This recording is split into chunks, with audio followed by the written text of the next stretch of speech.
Buenos días, maestra. Nosotros nos tocó la teoría de Florence Nightingale. Pues ella nació el 12 de mayo de 1820 y falleció el 13 de agosto de 1910. Ella fue una escritora, estadística y enfermera británica. Ella fue encargada del cuidado de los soldados en la guerra de Crimea.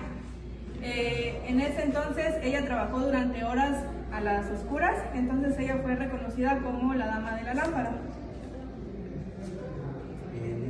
Desde el año de 1820 a 1910 que vivió Florence Nightingale, pues en sí no había lo que era farmacología, científicamente no había fármacos, entonces a lo que ellos recurrieron fueron las plantas medicinales, todo era herbolario. Entonces un ejemplo podría ser si tenemos alguna fiebre o alguna otra enfermedad o infección, pues podemos utilizar la manera tradicional, que son las plantas medicinales. Florence Nightingale en 1853 acudió en lo que fue la guerra de Crimea, que llevó, creo que fueron 14 enfermeras de su mando, y pues lo que ella se enfocó fue a lo que era su entorno, y en su entorno también iba relacionado a la salud. En la salud, pues